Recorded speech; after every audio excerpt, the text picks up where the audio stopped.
Every country on earth at the moment is reforming public education. There are two reasons for it. The first of them is economic. People are trying to work out, how do we educate our children to take their place in the economies of the 21st century? How do we do that, given that we can't anticipate what the economy will look like at the end of next week, as the recent turmoil is demonstrating? How do we do that? The second, though, is cultural. Every country on earth is trying to figure out, how do we educate our children so they have a sense of cultural identity and so that we can pass on the cultural genes of our communities while being part of the process of globalization. How do we square that circle?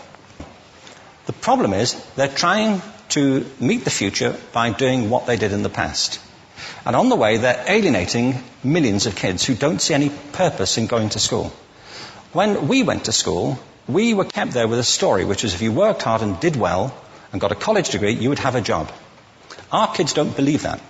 And they're right not to, by the way. You're better having a degree than not, but it's not a guarantee anymore. And particularly not if the route to it marginalizes most of the things that you think are important about yourself. Some people say we have to raise standards as if this is a breakthrough.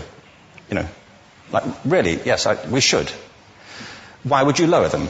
You know, I mean, I haven't come across an argument that persuades me of lowering them. But raising them, of course we should raise them.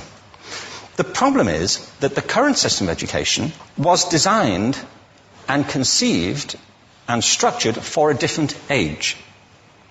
It was conceived in the intellectual culture of the Enlightenment and in the economic circumstances of the Industrial Revolution. Before the middle of the 19th century, there were no systems of public education. Not really. I mean, you could get educated by Jesuits, you know, if you had the money. But public education, paid for from taxation, compulsory to everybody and free at the point of delivery, that was a revolutionary idea. And many people objected to it. They said it's not possible for many street kids, working class children, to benefit from public education. They're incapable of learning to read and write, and why are we spending time on this? So there's also built into it a whole series of assumptions about social structure and capacity. It was driven by an economic imperative of the time, but running right through it was an intellectual model of the mind, which was essentially the Enlightenment view of intelligence. That real intelligence consists in the capacity for a certain type of deductive reasoning and a knowledge of the classics originally, what we come to think of as academic ability. And this is deep in the gene pool of public education, that there are really two types of people, academic and non-academic, smart people and non-smart people. And the consequence of that is that many brilliant people think they're not, because they've been judged against this particular view of the mind. So we have twin pillars, economic and intellectual. And my view is that this model has caused chaos in many people's lives. It's been great for some. There have been people who have benefited wonderfully from it. But most people have not. Instead, they suffer this. This is the modern epidemic, and it's as misplaced and it's as fictitious. This is the plague of ADHD. Now, this is a map of the incidence of ADHD in America, or prescriptions for ADHD. Don't mistake me here. I don't mean to say there is no such thing as attention deficit disorder. I'm not qualified to say if there is such a thing. I know that a great majority of psychologists and paediatricians think there is such a thing. But it's still a matter of debate. What I do know for a fact is it's not an epidemic. These kids are being medicated as routinely as we had our tonsils taken out.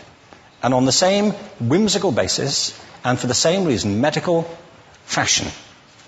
Our children are living in the most intensely stimulating period in the history of the earth. They're being besieged with information and calls for their attention from every platform, computers, from iPhones, from advertising holdings, from hundreds of television channels. And we're penalizing them now for getting distracted.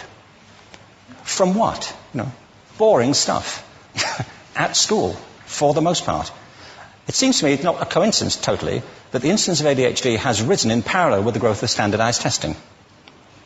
Now, these kids are being given Ritalin and Adderall and all manner of things, often quite dangerous drugs, to get them focused and calm them down. But according to this, attention deficit disorder increases as you travel east across the country. People start losing interest in Oklahoma.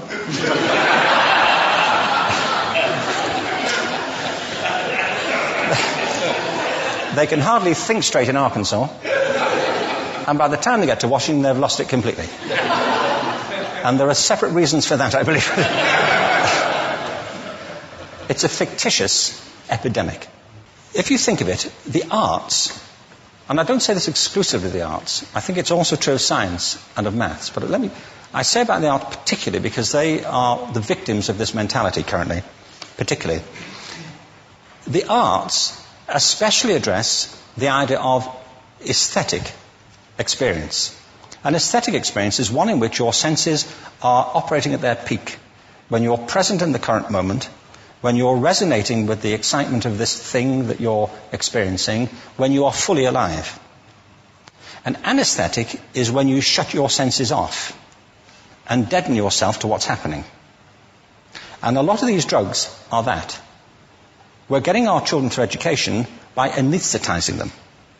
And I think we should be doing the exact opposite. We shouldn't be putting them asleep. We should be waking them up to what they have inside of themselves. But the model we have is this. I believe we have a system of education that is modeled on the interests of industrialism and in the image of it. I'll give you a couple of examples. Schools are still pretty much organized on factory lines, ringing bells, separate facilities, specialized into separate subjects. We still educate children by batches. We put them through the system by age group. Why do we do that? Why is there this assumption that the most important thing kids have in common is how old they are? It's like the most important thing about them is their date of manufacture. You know what I mean? Well, I know kids who are much better than other kids at the same age in different disciplines, or at different times of the day, or better in smaller groups than in large groups, or sometimes they want to be on their own. If you're interested in the model of learning, you don't start from this production line mentality. It's essentially about conformity, and increasingly it's about that as you look at the growth of standardized testing and standardized curricula. And it's about standardization. I believe we've got to go in the exact opposite direction. That's what I mean about changing the paradigm. There was a great study done recently of divergent thinking. It was published a couple of years ago. Divergent thinking isn't the same thing as creativity. I define creativity as the process of having original ideas that have value. Divergent thinking isn't a synonym, but it's an essential capacity for creativity. It's the ability to see lots of possible answers to a question, lots of possible ways of interpreting a question, to think what Edward de Bono would probably call laterally, to think not just in linear or convergent ways, to see multiple answers, not one. So, there are tests for this. One kind of cod example would be, people might be asked to say, how many uses can you think of for a paperclip? One of those routine questions. Most people might come up with 10 or 15. People who are good at this might come up with 200. And they do that by saying, well, could the paperclip be 200 foot tall and be made out of foam rubber? Does it have to be a paperclip as we know it, Jim? Now, there are tests for this, and they gave them to 1,500 people. This is in a book called Breakpoint and Beyond. And on the protocol of the test, if you scored above a certain level, you'd be considered to be a genius at divergent thinking. Okay? So my question to you is, what percentage of the people tested, of the 1,500, scored at genius level for divergent thinking? Now, you need to know one more thing about them. These were kindergarten children. So what do you think? What percentage at genius level? 80. 80, okay. 98%. Now, the thing about this was it was a longitudinal study. So they retested the same children 5 years later, ages of 8 to 10. What do you think? 15? They retested them again 5 years later, ages 13 to 15. You can see a trend here, can't you? Now, this tells an interesting story, because you could have imagined it going the other way, couldn't you? You start off not being very good, but you get better as you get older. But this shows two things. One is we all have this capacity, and two, it mostly deteriorates. Now, a lot of things have happened to these kids as they've grown up. A lot. But one of the most important things that happened to them, I'm convinced, is that by now they've become educated. They've spent 10 years at school being told there's one answer, it's at the back. And don't look. And don't copy, because that's cheating. I mean, outside schools, that's called collaboration, but inside schools. Now, this isn't because teachers want it this way, it's just because it happens that way. It's because it's in the gene pool of education. We have to think differently about human capacity. We have to get over this old conception of academic, non-academic, abstract, theoretical, vocational, and see it for what it is, a myth. Secondly, we have to recognize that most great learning happens in groups, that collaboration is the stuff of growth. If we atomize people and separate them and judge them separately, we form a kind of disjunction between them and their natural learning environment. And thirdly, it's crucially about the culture of our institutions, the habits of the institution and the habitats that they occupy.